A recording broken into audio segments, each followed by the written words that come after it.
práctica sobre medidores de flujo. Un equipo que cuando funciona bien realmente es muy instructivo. La lógica tras el uso de una obstrucción como un medidor de flujo es afortunadamente sencilla. La obstrucción, no importa la forma que tenga, va a cambiar tanto la velocidad como la presión. Por consiguiente, se hace uno la pregunta en voz alta: ¿será posible correlacionar una cosa con la otra? Es decir, ¿será posible que si yo mido las presiones pueda calcular la velocidad en alguna parte y por ende el caudal? Efectivamente. Nosotros demostramos que si en principio se ignoran las pérdidas, entonces es posible calcular la velocidad, por ejemplo, en el área más estrecha de la corriente luego de la obstrucción, en un área en particular. Y el caudal ideal que proviene del uso de esa expresión para la velocidad se puede posteriormente corregir en base a resultados experimentales. Esa corrección no solamente incluye el efecto de la fricción, que está ausente en la ecuación de Bernoulli, sino que también incluye un fenómeno interesante que es el llamado la vena contracta. Esta figura lo muestra claramente.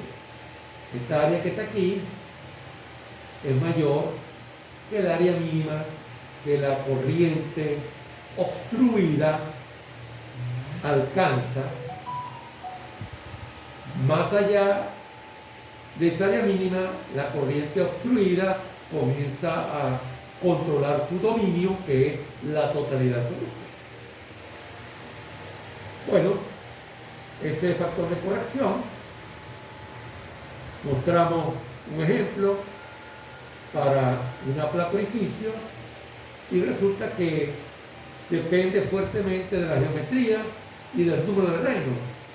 Pero cuando el reino es alto, que corresponde a flujo bastante turbulento, afortunadamente le ocurre lo mismo que le pasa al factor de fricción: se estabiliza, lo cual da pie a que se pueda identificar un instrumento en particular con un valor del coeficiente de descarga, siempre y cuando el número de reinos sea mayor que yo no sé cuánto. Todo eso está muy bien documentado hasta un punto tal que existen normas que permiten diseñar, construir y utilizar un instrumento de medición de flujo por obstrucción y, por supuesto, procesar lo que ese instrumento proporciona. Fíjense que esto se puede hacer electrónicamente, porque aquí se pone en la forma más rudimentaria, ¿no? Para que se vea que no se necesita nada del otro mundo. Pero si en vez de utilizar piezómetros se conectan lo que se llaman transductores de presión, ustedes están midiendo una señal electrónica y pueden hacer un programita y al final el instrumento les va a proporcionar el caudal, pues, sin que el usuario tenga que hacer prácticamente nada.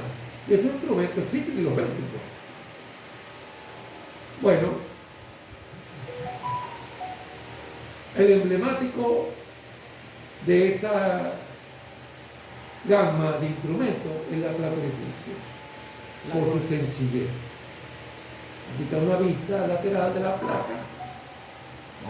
Y observamos que va más allá del mero nombre, porque el nombre lo que sí sugiere que yo tomo una placa le abro un agujero y listo, no tengo que hacer para atrás. Realmente, como acabo de decir, eso está bajo el gobierno de distintas normas. Y aquí es un ejemplo de todas las cosas que hay que especificar para describir la geometría de una placa orificio. En primer lugar, aquí el orificio es concéntrico, con la placa en su totalidad, no siempre es así. Pero hay un biselado en el espesor de la placa, y ese biselado tiene un cierto ángulo. Aquí ven clarito que usualmente está entre 45 y 60 grados. Y no abarca todo el espesor, sino que aquí hay una pequeña parte o longitud de diámetro constante.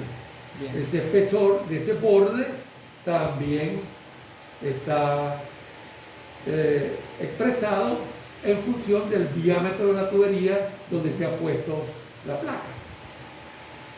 ¿Okay? El diámetro interno, como pueden ver.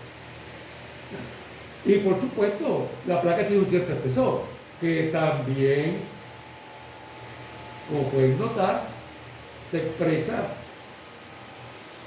como una constante por el diámetro de la tubería.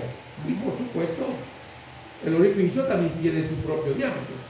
Entonces aquí podemos contar 1, 2, 3, 4, 5 parámetros geométricos que describen, la gran redundancia, la geometría de una placa orificio posicionada en el interior de la tubería.